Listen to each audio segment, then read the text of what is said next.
This is Kdka TV News at 5.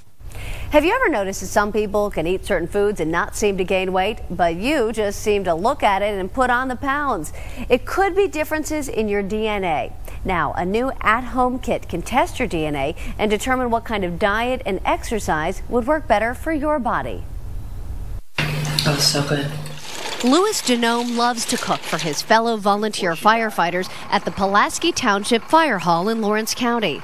Lindsay Bumblaski gets a workout biking outside her Squirrel Hill home, and Danette O'Connell of Bethel Park organizes her nutrition information in her kitchen cabinets.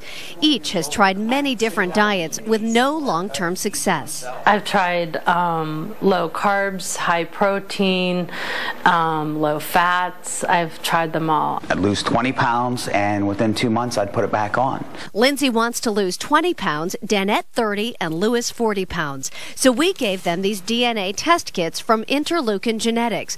With 2 easy cheek swabs, their DNA was captured and mailed to the lab outside Boston. The key with this test is that out of the literally hundreds of genes that have been studied relative to weight gain and obesity, this test involves 4 well-documented genes where the science is very, very strong. The genes show how the body's enzymes respond to carbohydrates, fats, and exercise. With that information, Interleukin will recommend one of 3 ways of dieting: low carb, low fat, or a balance of fat and carbs. Low calorie and regular exercise are part of all of the recommendations. Madeline Fernstrom, UPMC Director of Nutrition and Weight Management, has studied the science behind the test. How much does my family history and my genes play in my ability to lose weight? And the answer is it plays a little part, for some people more than others. And it's important to understand that it's your genes, it's your environment, it's your behavior that really has a combined effect on your ability to maintain a weight and to lose weight. The DNA test also recommends either moderate or high-intensity exercise. Higher intensity is always going to burn more calories, which is really a good thing. For some people, just taking a 20 to 30-minute stroll is not going to be enough to promote weight loss, and you don't need a test to tell you that. About a week after the testing, the results came back. Both Danette and Louis had the same results: carb-reducing diet and high-intensity exercise. Louis's first reaction? Oh no! That was it. I was like, no, my worst fear come alive. People come far and wide to the fire hall for his delicious spaghetti dinner fundraisers. Now Louis is making a smaller plate for himself and is learning about different kinds of carbs. There's good carbs, medium carbs, and bad carbs.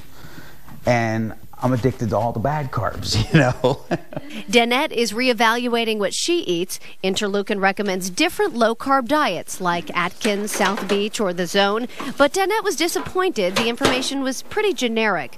Still, she's using the online tools to calculate her calorie and carb intake. And she's going to try to increase her exercise regimen. The one thing I did learn from this is that you have to exercise. And when you exercise, it's just not walking up and down the steps or taking a walk.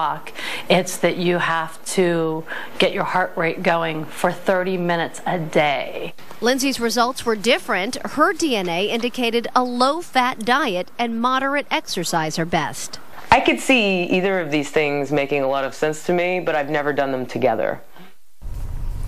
Interleukin Genetics studied people on diets that matched their DNA and found they lost more weight than those on diets that did not match their DNA. Over a year, the DNA dieters lost an average of 13 pounds compared to 4 pounds for the others. Now, the test kit is $150. It includes a phone consultation about the results and the online resources to track your diet and exercise. And you can find more on the DNA diet on our website, kdka.com. Just click on the health link on the left side of the home page. And by the way, Ken, Louis already lost 5 pounds in his first 10 days, so he's off to a good start. We're going to track all of them and see how they're doing. So, well, good luck to all of them. Yeah, no pressure or anything.